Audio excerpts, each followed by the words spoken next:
و چهارم پدر. اصحاب پیغمبر علیه السلام پرسیدند که این رسول خدا برای چی 3 بار مادر بعد چهارم پدر؟ پیغمبر علیه السلام که 6 سالگیش در مادرش از دنیا گذشته بود، 2 ماه بود در شکم مادرش، پدرش عبدالله گذشته بود، در سن 6 سالگی بود که مادرش از دنیا گذشته بود، یتیم بود. یتیما را بسیار دوست می داشت. حتی از الله سبحانه و تعالی اجازت پرسید زیارت قبر مادرش رفته، گریه میکرد. حضرت عمر میگه من گریان شدم. پیغمبر علیه السلام گفت عمر برای چی گریان شد؟ تو گریه میکنی؟ گفت که من دیدم که تو پیغمبر گریه میکنی، من گریه کردم. پیغمبر علیه السلام گفت که از الله سبحانه و تعالی اجازت زیارت قبر مادر جان کردم. الله سبحانه و تعالی اجازت داد، آمدم زیارتش کردم. لکن از الله اجازت پرسیدم که در حقش دعا کنم، الله اجازت نداد. برای همین گریه میکنم که الله اجازت نداد که در حقش دعا کنم. برای چی؟ برای که در شرک گذشته بودند. پدر و مادر پیغمبر ما یعنی عبدالله قدی آمینه هر دوش اینا در کی گذشته بودن؟ در حالت شرک گذشته بودن. اونا بت پرست گذشته بودن. خیلی که پدر حضرت ابراهیم مادرش مشرک بودن، بت تراش بود، آزر. حضرت ابراهیم ابوالانبیا پدر پیغمبران بود، بت شکن. الله ربی چه خیلی قدرت‌های داره. یک بت پرست پیغمبر می‌آفرد، ای پیغمبر کافر می‌آفرد. یکی حضرت نوح علیه السلام پیغمبر بود، رسول بود. یکی 4 تا پسر داشت، سام، حام، یافیس، کنعان. کنعانش کافر شد، گپی پدرش نگرفتن. این 3 تاش گرفتن، کشتی سوار شدن. کنعان قطعی رفیقای زیناکار و قطعی راهزنا گفت که نه پدر ما گپ نمیگیرم. گفت بچه‌م هلاک میشه، بیا اسلام قبول که در کشتی بشه. گفت نه ما بالای کوه میرم خلاص میشم. گفت بچه‌م امروزیش که نجات نمی‌یابد. کنعان کافر شد، سخنی پدرش نگرفتن. یا که پسری حضرت آدم قابیل اولین فرزندش کافر مرده، گپش نگرفتن. برای مثل الله چی میگه؟ یخرج الحی من المیت و یخرج المیت من الحی. قدرت های الله همین است که ای مسلمان کافر میروره، ای کافر مسلمان میروره. از زنده مرده میروره. اینه چه خیلی که مرد زنده تخم میکنه، مرده تخم. با همین مرده را تخم میگیره در تگ مرغ میمانی. 21 روز پس یگون سوراخی نداره، یگون جای نفس کشی نیست. و 21 روز پس یک چوچه میبره، با خروز میشه، با فریاد میکنه. وقتی خروز ملک بینه فریاد میکنه، خر و سگ شیطان رو بینه با فریاد میکنه. برای این سبب پیغمبر علیه السلام میگه که اذا سمعتم صیحة الدیک، وقتی شما آواز خروز شنیده بگویید که اللهم انی اسألک من فضلک، خداوندا مرا از فضل بی‌نصیب نگردان. وقتی خر فریاد زد، هنگس کرد یا کی سگ و هوا کرد و یا شیطان دید فریاد میگه چی بگه؟ اعوذ بالله من الشیطان الرجیم. ای شیطان پناه بگیرید، پناه طلب که بس یا الله.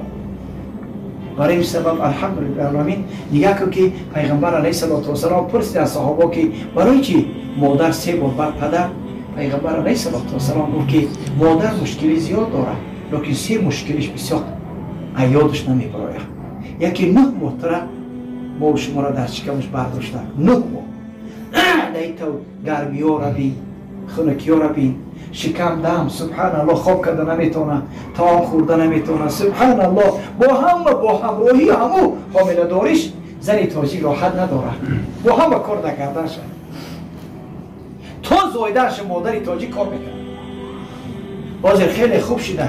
سالهای پیشتر مستفیدا بنگ بابی عبدالحکیم 80 ساله زیاد میگه که در وقتش بعد جنگ بزرگی وطنی زن و مرد رئیسا کار میبردن در گرمی هایی که گندم درو میکردن، جو درو میکردن، آب نبود. زنکای حامله دار قمچی قدی میزدن، بچه هاشون رو میپرتافتن در همون صحرا میزدن، مادرها را قمچینو قدی بچه هاشون رو میپرتافتن یا در همونجا میزایدن، اجازه نمیدادن شون که خانه هاشون برون. خدا لعنتشون کنه ظالم را. همون ظالم هایی که مادرها را هم دادن خدا لعنتشون کنه. قمچی قدی زده در همون صحرا نمیموندن که سایه برون، در همون آفتاب میزایدن. سبحان الله.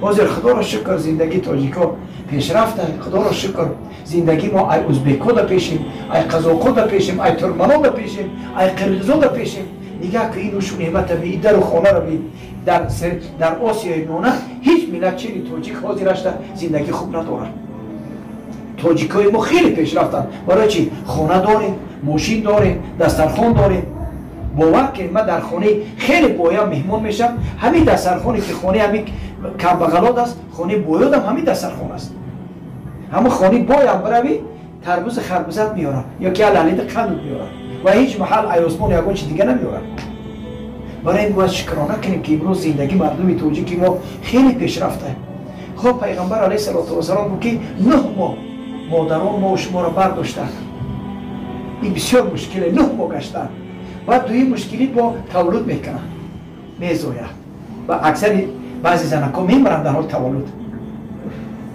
حتی پیغمبر علیه السلام بود کسی در حالت تولد بمره شهید میمره کسی در حالت زایدن بمره شهید میمره سخته ای آدم میبراید چخیلی که معجزه حضرتی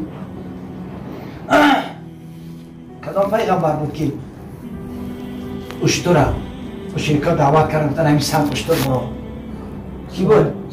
صالح بارک الله حضرت صالح معجزش ای سمت اشتری حاملدار برو تولد کرد با همون جمع کی کشته کشه با همون جمع یک زن فاحشه اما یا مرد زیناکار رو که اگر تو همین اشتری صالح بکشی من در اختیار همه پرابلم های روی زن پیدا میشه این تاجیکستان در بین جوان ها کارشپی میشه بین مکتب خانه کارشپی میشه بین اینستیتوت میخوندگی ها جنگ میشن همه قشلاق همه شهر چی جنگ شد آخرش بکنید ای روی دختری فاحشه ای روی زنی فاحشه ایش میگه من میبرم ایش میگه ای روی نمو بچه های بی عقل جنجال یک دیرش میکشن میمورن این بچه ها بابای فاحشه با دیگر میره میگیرن این جوان ها میبرن میره گل بکنن حتی چندین جنگای شدگی ایروی یک فاحشه بچه ها مردگی مرده گروندگی یکی فاحشه بود در ماشین دیگه کس میگردن یکی باید در قبر در عذاب اله جواب میتیم برای این سبب تولد کردن دویمش سیمشی 2 سال بچم علا این از همین شما جوانای زیبا خیلی نکنه که شما یک بارم کلا شده شما اول طبق فرموده پیغمبر علیه السلام در حدیث صحیح مسلم صحیح بخاری ده میگه که حضرت عبدالله بن مسعود روایت میکنه میگه که وعن عبدالله بن مسعود رضی الله عنه قال حدثنا رسول الله صلی الله علیه وسلم وهو الصادق المصدوق حضرت عبدالله بن مسعود میگه که در نزد پیغمبر علیه السلام نشسته بوده ما را سخن گفت و هم صادق است هم مصدوق است هم راستگو است هم تصدیق شده است که این راست میگه این دروغ نمیگه گفت که پیغمبر علیه السلام گفت که این خلق احدکم یجمع فی بطن امه 40 یوما نطفه الله سبحانه و تعالی طریق آفریدن ما و شما انسان ها را وقتی که پدر با همراه مادر هم خوابگی میکنه آب منی مرد و زن در شکم مادر 40 روز آب منی باقی میماند این اگر به شرط کسی پرسد که خب الله سبحانه و تعالی بچه را چخیر بیافره دختر را چخیر الله سبحانه و تعالی اگر بخواهد که بچه بیافره آب منی مرد زیادتر میپرتوید خب آب منی زن کمتر میشه بچه اگر الله سبحانه و تعالی بخواد دختر بیافره آب منی زن زیادتر میپرتوید در بچه دانی زن امر میکنه ملکه خب آب منی مرد کمتر میشه دختر اگر کسی بپرسه که پسر یا دختر طرف پدر یا مادر میره سبب چی است سبب همی است که شهوتی کدامش بیشتر بیاید طرف پدر یا مادر میرد نگاه کنید پیغمبر ما در پیش یگان معلم نخونده است چی سوالاتی که میدادن الحمدلله جواب میگن حاضر از هجرت پیغمبر ما علیه السلام 1441 سال گذشته است نو یوروپیسا بعضی کارهای پیغمبر ما را فهمیدیسیه واضح نه بعضی سخناش که در او دوره 1450 سال پیش در یک سرزمین مکه یک ریگزار که نه تلفن بود نه تکنیک بود در همون محله سخنای گفتگی حاضر به همین پیشرفته ترین دنیا عقلشون به همون نمیرسه با پیغمبر یک سمانیم. این همه عبالی ابن سینا در باب مدیسین سخنای گفتگیان تا حاضر تمام دنیا از قفوش میگرده، هنوز هم کشف نکردن که این دوران ای کجا مرچکنی بازی شد. اسلام بینید چه خیلی آبرو است. الحمدلله رب العالمین. هزار دنیا که پیشرفت کنه با آمده در قرآن و سنت محتاجه. ای هیچ پیشرفت نمیشه.